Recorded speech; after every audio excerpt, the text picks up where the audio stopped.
Welcome to the Cryptonomatron. It's been a while since I've done a review, but I'm back. I got my webcam set up. I've got my green screen set up. I think I need a new light for in front of my face though. But yep, a little bit of a different look. So now you can see me. I decided to do a review on OneLedger today just to ease into things again. I have been ill, so bear with me. I've recovered, thankfully. And back to doing reviews on a semi-regular basis now.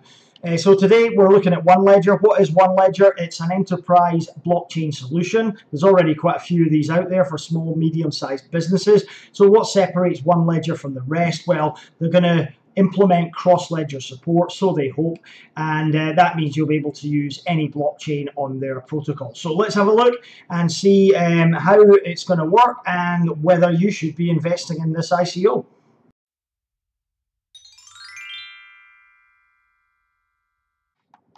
First thing I noticed about this project and the material is they have not done any competitive analysis as far as I can see. So, you know, who else has got an enterprise blockchain solution? Well, the biggest one is IBM, and as you can see, IBM are taking the market very, very seriously indeed. They're probably the biggest player. They've teamed up with some other big players in the respective industries, such as Maersk for logistics and shipping, and they're busy recruiting clients now for their blockchain solutions. Another one that was interesting that I've also done a review on some time ago and was launched at ICO last year was Lambda. Lambda is the first ever blockchain enterprise solution that is specifically being built for developers, and it's easy to use, so developers can build custom blockchains in 15 minutes, so they claim, on their protocol. So those are two. I'm not going to point out any more. There are other solutions out there, but needless to say, you know, IBM will be leading the pack. And most people, if they have a small business, a medium-sized enterprise business, then they'll be looking at an established brand name to, you know, provide the service. And IBM are obviously going to be that established name. So Lambda have got their work cut out for them. OneLedger have got their work cut out of them. So have the others. Let's see whether they can actually get a piece of the market. So to highlight to you just how competitive the space is, I found this article on Medium saying 30 companies providing enterprise-grade blockchain solutions. So I won't bother trolling through it. There are lots that you will have heard of and will be familiar of, and there are more that you will not be familiar with, and I certainly wasn't. So some surprising different platforms in there. Again, all offering a solution for businesses. And, you know, if we look at blockchain in the future, a lot of businesses are going to be adopting or requiring blockchain technology to drive forward their business models. And, you know, it stands to reason that they're not going to do it themselves. It's a costly and inefficient process to have your own department. So they're going to be looking for an enterprise-grade solution to implement the blockchain technology. And there are no shortage in the space. The reason I brought this article to your attention, and the link is below in the description as per usual, is simply because you know, we need to be aware that there are a lot of players in this space now, and not all of them will make it to the finish line. Interesting article on their Medium blog that compares to 3 different competitors: Cosmos, Aeon, and OverLedger. And it doesn't just compare why they are different, but it also shows the different kind of problems that they're trying to solve, rather than what Cosmos, Aeon, and OverLedger are doing. So it's an interesting read. Again, I'll leave it in the description below. Please go ahead and read it. It's you know, it's always good to know exactly where a particular project wants or sees itself fitting in.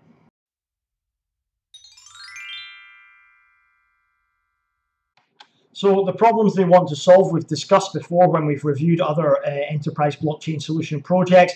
And the main one is, of course, small, medium enterprises. They want an easy solution to blockchain technology. They don't want to have to open a brand new department with 3 or 4 people working on it. They want an easy solution that's going to be cost effective. And of course, The main issue associated with this technology at the current time is the high costs. If you're building your own proprietary blockchain, then it's going to cost you a lot of money. You're going to have another department. You're going to have more staff. You're going to have people that know what they're doing, and that costs money, especially at the moment. The other thing you've got to take into consideration is developers and staff are going to be hard to find. They're not just recruitable down your local job center. This is a brand new technology, and developers are already involved in projects that interest them, and they're already getting well paid. So you have to either lure them away or find people with relatively low experience. So that's another major issue. Another issue as well is if you're building your own proprietary chain, you have the issue of interchain operability. So you will basically be building a chain that may not be agnostic and might not be able to communicate with other blockchains. So your solution might not be the best one. Now, by utilizing a solution like OneLedger, you will be able to implement the technology a lot easier, more cost effectively, and you will also have that interchain compatibility as well, the blockchain agnostic protocol, which is really important because you don't want to pigeonhole yourself to one technology, especially at this early stage. Now, as we know, Ethereum is probably the most widely used at the moment, especially for smart contracts, but it's not necessarily the best solution for everybody. So having interoperability between different chains is certainly a key going forward.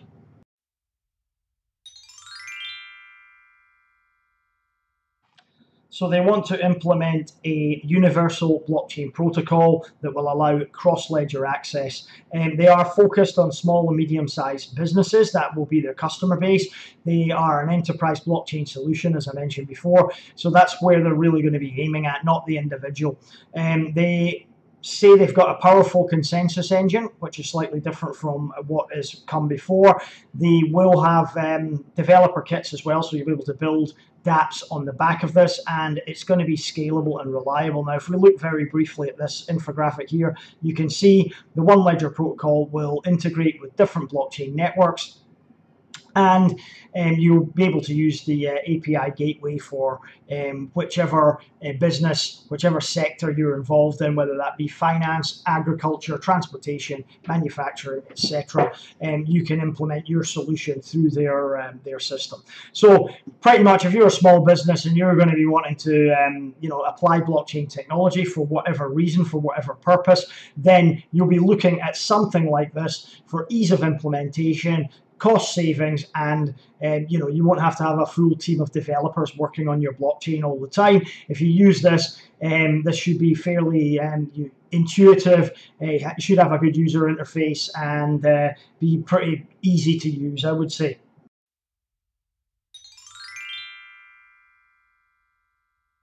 So the usual Google turned up a few of these advertisements for blockchain market reports, as you will always find whenever you search for markets and forecasts, etc. So the thing we can take from this one is that the market for blockchain stood at $708 million in 2017 and is expected to reach a figure of $60.7 billion by 2024, with both IBM and Microsoft the driving force behind it.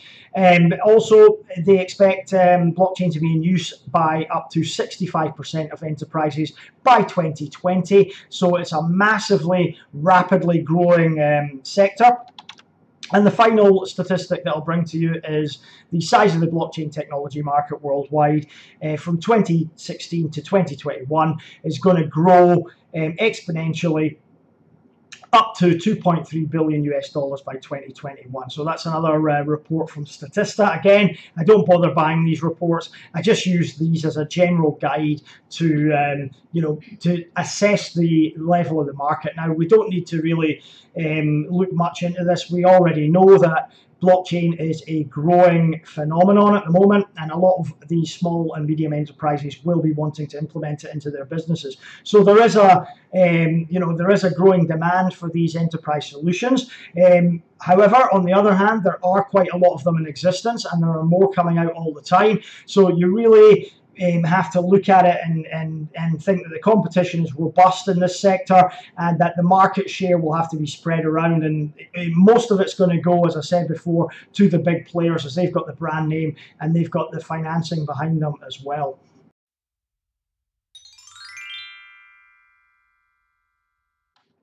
So the way it works is it's a cross-ledger agnostic protocol, and that will enable you to scale using an off-chain solution. They are using practical Byzantine fault tolerance as their consensus algorithm, and that allows for both a permissioned and a permissionless setting. And the reason that's important is, depending on your application, if you're a small business, you don't want people looking at certain things on the chain. You know, it could be, for example, you're a health service provider and you don't want people being able to access sensitive patient information, that type of thing. So that's where you have to have this permission system. Otherwise, it's no good to the majority of small businesses. And that's where these blockchain agnostic and permissioned protocols come in to their own. So using their technology, you'll be able to build your own sidechain, your own permissioned sidechain as your blockchain solution for your business. And it will be able to work with the OneLedger framework, in that it will be able to talk to different other blockchains as well. So you'll be able to launch your sidechain across multiple infrastructure networks, which gives you a lot more scope than being stuck with just one main chain like the Ethereum blockchain, for example, or even having to use two chains like Hyperledger for your permissioned chain and Ethereum for your public blockchain. So it gives a good solution to what is already becoming quite a bit of a problem.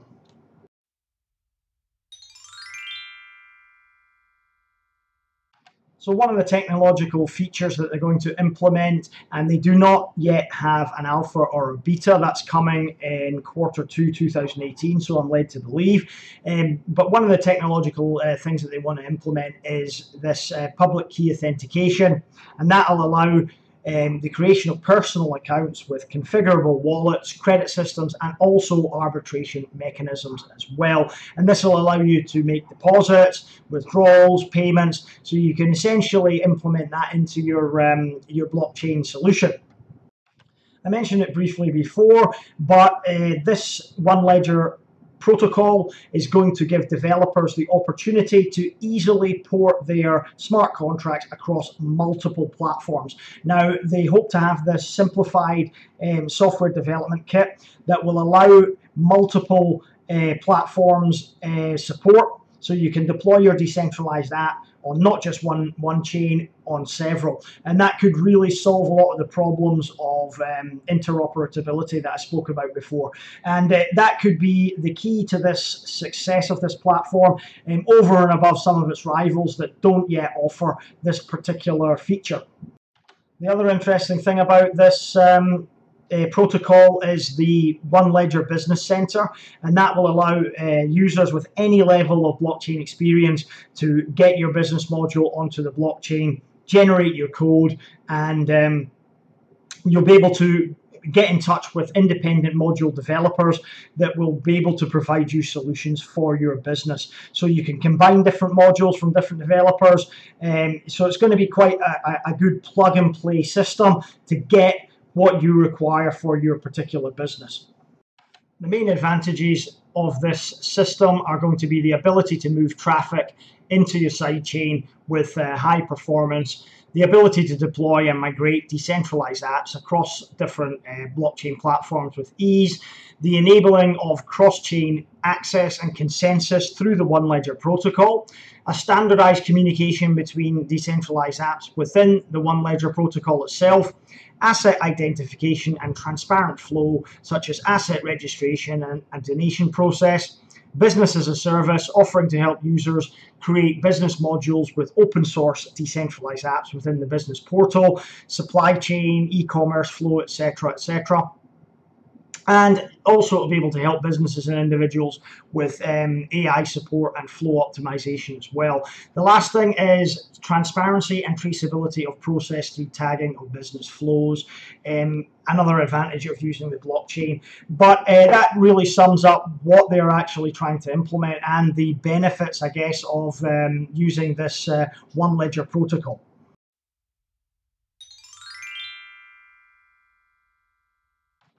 So what will the tokens be used for? Well, the first use is to pay the fees on the OneLedger platform itself. The second is if you're acting as a node, you will receive OLTs as for basically acting as a node, being part of the network. And in the future, they look like they're going to implement master nodes, which will require a minimum amount of OLT to be staked so that you can get the master node rewards. And that'll be very interesting if they do move in that direction. Number three, developers will need the OLT tokens to deploy their modules to the OneLedger platform. So even if you're developing and contributing to the OneLedger protocol, you will need to at least have some OLT tokens to deploy. The other thing you can do is if you're a user and you want to pay developers, you can pay an OLT. They have said that you can pay as a one-time fee or utilize a subscription service, etc. So it'll be interesting to see how that works out. And also OneLedger are going to have a development grant fund to give to the best developers and the most qualified projects to help the ecosystem grow. They will also leverage tokens for community engagement, such as managing events, funding development workshops, etc. And as usual, the tokens will be tradable on external exchanges.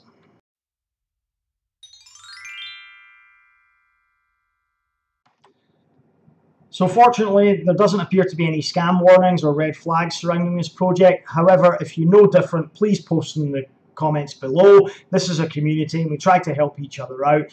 But be civil about it, guys. If you've got a link to another site that claims the scams about a project or whatever, it will get moderated because all links get moderated. So just be patient. I have a look through all the links myself, and if it's if it is an actual warning, it could be beneficial and the community needs to know, I will allow it.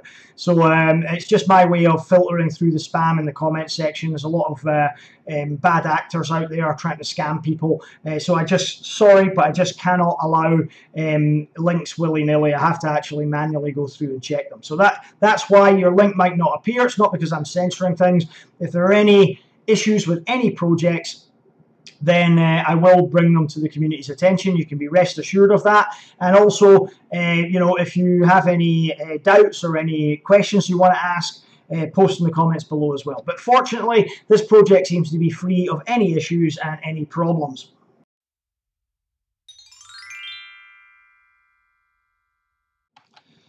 So the token sale details now. The total supply is 100 million OLT.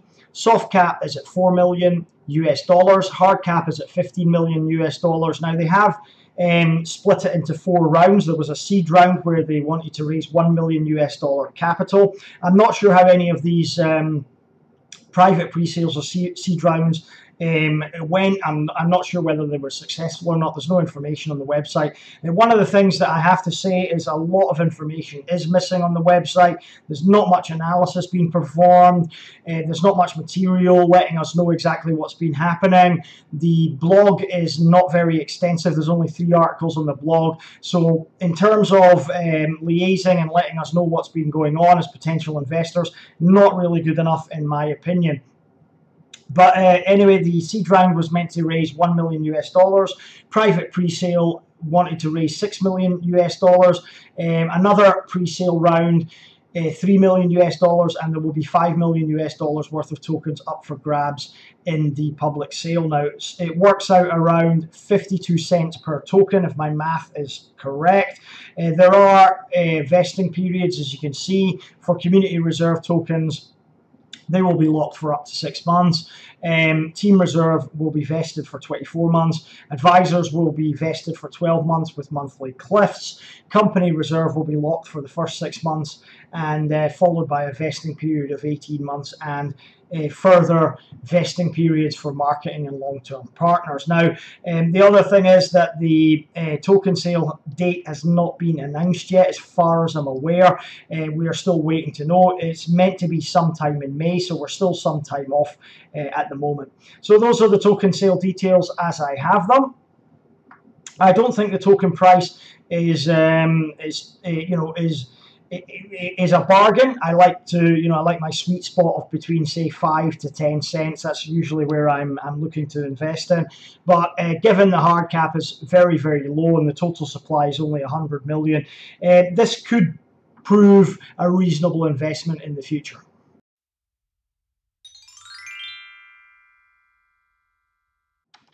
There's no bounty campaign for this project as far as I'm aware. If you know different, please let me know in the comments below. Thanks.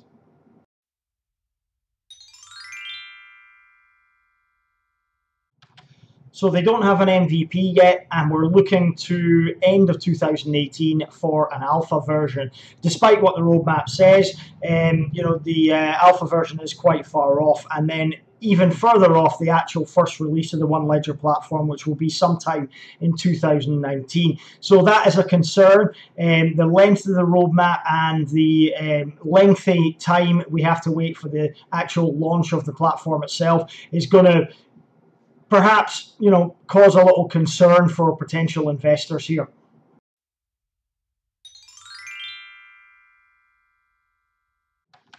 So I wasn't overly impressed with the team or the experience, especially of the core members of the team.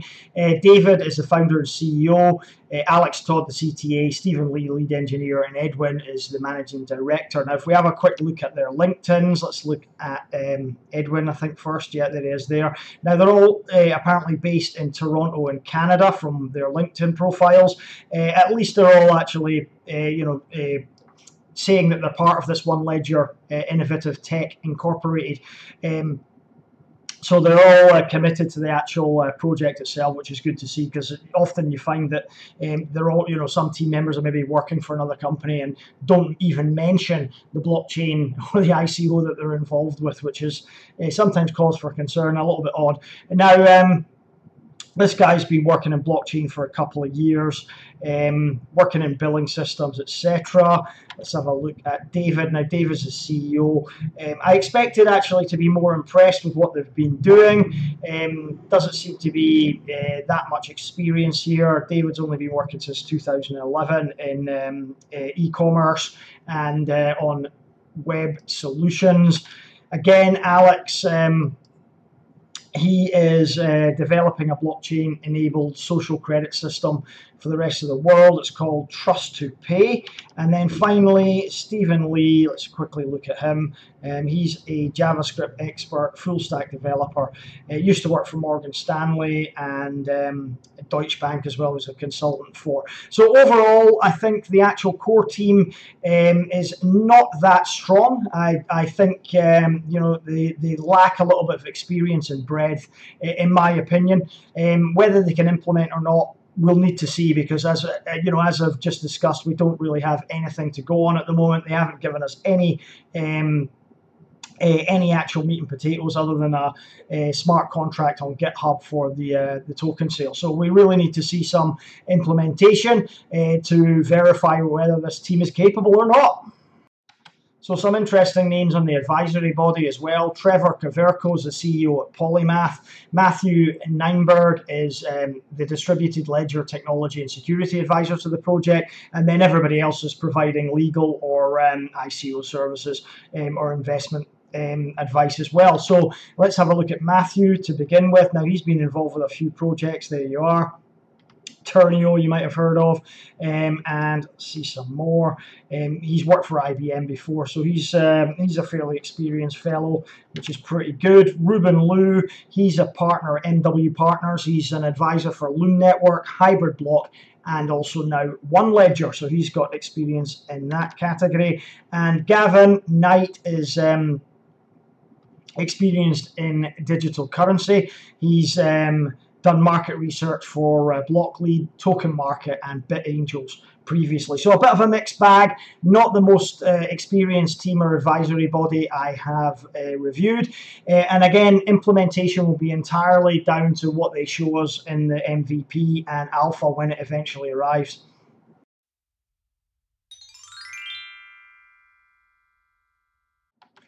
Partners are another mixed bag. The main one that stands out is Polymath, the securities token platform. MW Partners, Guai Capital, TGO Capital, Cube, never heard of them, Crypto Capital Group. These must be all early investors into the project, and of course there is Trust to Pay as well, which is the brainchild of the CTA and Mr. Todd, and Signal Ventures, not sure who they are. There are no links on the website to any of these companies. So yeah, a mixed bag, nothing really, nothing really amazing in terms of partnerships.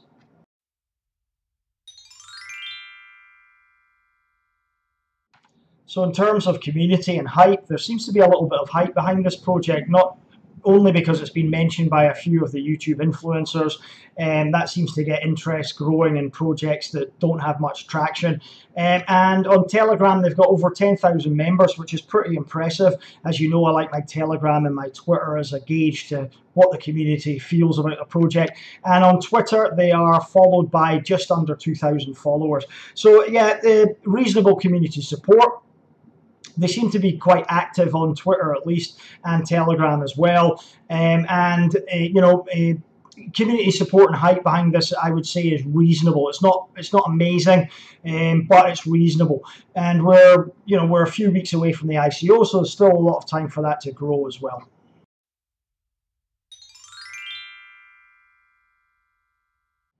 Okay, verdict time now, and let's look at the positives that I see in this ICO. So the first one is obviously going to be the low hard cap, because it's only got a $15 million combined hard cap from all the 4 token sale stages. It proves quite an attractive investment opportunity in that regard. Number 2, they have a code on GitHub. Now that's important because we don't have a minimal viable product and we don't have any other things that we can actually look at. We don't have any alpha that we can check out. So having code goes some way to reassure investors that they are actually legitimate. Number 3, I think the fact that they're blockchain agnostic and they provide this solution is going to be a selling point for this ICO. There are other enterprise solutions out there, but they won't offer any cross-chain solutions. So I think that's definitely going to be a positive for this project going forward. Number 4, it's fairly hyped despite not running any bounty campaigns, advertising, or horrible affiliate links. So yeah, it's got hype, but it didn't really need to do anything. The hype has sort of got behind it, and that shows that there is interest and that it's worth paying attention to this ICO. Number 5, it does solve some real pain points for small and medium enterprises in particular. The fact it's going to, provide a cross-chain solution as well as another pain point solver, so that's good. But having a solution for these small, medium enterprises that are going to implement blockchain going forward definitely is something that's a positive in my opinion. Number 6. What material there is. The white paper is technically proficient. They've obviously thought this through quite a lot. The solution's quite innovative as well, which I like. And number 7, there's a large and growing potential market. Blockchain is going to be implemented by a lot of companies in the future. So having a platform and a protocol that people can build different modules on is certainly going to be something very interesting. So let's look at the negatives now that surround this project. The first one that I don't like is the high token price. Now at the moment, I'm looking for bargains, and 52 cents per token, in my opinion, is not a bargain given the current market sentiment. Number 2, I don't like the fact that there's no business analysis being performed apparently. There's nothing in the material other than the technical solution and basically, the layout of what they're going to implement in terms of the blockchain solution. There are no analyses on their competitors. There's no market analysis being performed. So, it tells me that from a business standpoint, they don't really know where they're going with this project, and that's not really good.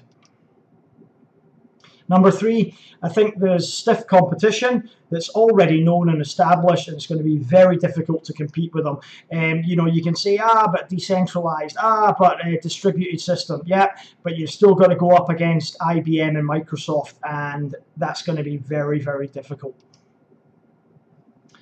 Number 4, another big negative is there's no minimum viable product. We can't see anything. We can't test anything. We just don't know. In essence, this is a white paper ICO, and that's a big negative for this project. And number 5, there's a long roadmap to 2019 to the final release of this project, and an alpha, an MVP might be available before the ICO. Hopefully, the alpha might be available by the end of 2018, but you're waiting a long time to the final release. Number 6, another thing that I noticed was there's no details about how they're going to actually use any of the funds they raise. So that, again, goes back to what I said about the business plan. It doesn't seem to exist here. This just seems to be a white paper that's been drawn up. Somebody's had an idea, and yeah, there's no technology yet, and there's no business plan. That's not good. Number 7, I feel the team could be stronger. None of the team members that I looked at are really impressive at all. None of them actually stood out and said, I'm an MVP here. I'm the player in this team. They all seemed a bit sort of, could be better, really, in my opinion. Number 8, ICO details are vague and no information about the pre-sales is available, so we don't know exactly how much they've raised. I like to see full transparency. I like to have all the information that I need as a potential investor in any project at my fingertips, and it isn't available here. I don't want to have to go on Telegram starting to ask admins about how much they raised during pre-sale, or how much funds were already raised, what they've done with them, etc. I like everything to be transparent, and again, it doesn't seem to be with this project, which is strange. So let's look at the potential gains now, and in an ultra bearish market, I'm going to be honest with you, I think this could actually lose value. I think this could drop 50%. Now, the reason I say this is other enterprise solutions that have already launched in the last few months have seen significant losses in this bearish environment. And yeah, they've not fared well at all. I think this could drop potentially 50% from the ICO if this bearish sentiment continues. And again, I'm going to say it's going to drop in a slightly less bearish environment, about 25%. Bullish. I'm not overly bullish on this project now yet. Market cap, it could go on the exchanges at around a 20-25 million market cap, but I don't see much growth from there. I really don't. Unless they pick up some very, very big clients, and we're looking a long time in the future before they actually release anything. I can only see this gaining maybe 2.5 times at the absolute most in a bullish market, and in an insane perma-bull market, I'm going to go 5 times. I can't see this really going over a market cap of 120 million, if I'm honest, in the near future. I need to see more stuff from the team. I need to see more reasons why this is going to be a big gainer. I just don't see it as things stand. So for flipping, nah, I don't see this as a flipper at all. I can't see this even doubling. I don't see this as one for the flippers. And again, as for hodling, it's all dependent on whether the team can deliver. That's the main question here. Is it? Again, too many question marks over different things. You're going to be holding this for a long time until the actual project gets released. So, it's going to be down to whether they can actually deliver. Hodling, again, poses a little bit of a risk in my opinion. So, final verdict time then. I think that stiff competition and a lack of a minimum viable product makes this a lot less attractive than it actually should be. There's a few other niggles that I don't like about this project as well. There's no material other than the technical white paper, which I think is not good enough for a project of this size. There's no business analysis really. There's no business plan behind it. I don't see any analysis being done on their market. Where are they actually going to target? Are they just going to target any small, medium-sized enterprises, or have they got any focus? There's no competitive analysis really, other than the blog post that I mentioned earlier. It looks to me like the research just hasn't been done, and the lack of the MVP means it's only getting 3 out of 5 stars. I wanted to give it more because it looked like a very, very good project. There's a bit of hype behind it as well on Twitter and some of the other social media channels, which I liked. But again, looking and digging beneath the surface, there's not really much there at all. So there's question marks over whether the team can implement, which is an issue for me. And the fact that there's no MVP as well limits its score. So that's it for today, guys. That's my OneLedger review. Hope you enjoyed it. Again, this isn't financial advice. I'm not a financial advisor. This is for entertainment purposes only. If you're going to invest in any projects, especially ICOs, bear in mind they pose inherent risk and it's no guarantee of making any money, especially not in the current climate. You could quite easily lose a lot of money. So bear that in mind. If you're going to invest in anything, do your own due diligence, do your own research, and always invest wisely, always invest cautiously, and never invest more than you can afford to lose. And I always say, and I will say again and again and again, do not base investment decisions on YouTuber reviews. Mine are for entertainment purposes only. I don't know why other guys do theirs, but I haven't been paid for this video in any way, shape, or form. This is purely my opinion and should only be taken at entertainment value. So that's it. And I'm not going to say it again. So thanks for joining me today. I do appreciate it. It's been my first one in a few weeks. I've had dengue fever, so I've been laid low. But I'm back, and I will be trying to do a video every day. I keep saying that, and things keep happening. Meteors keep coming out of the sky, and putting me off my direction. So hopefully I can start now doing videos on a daily basis, as was the original intention of this channel. So thanks for joining me. Please like, please subscribe, blah, blah, blah, blah, blah, and I'll see you guys tomorrow.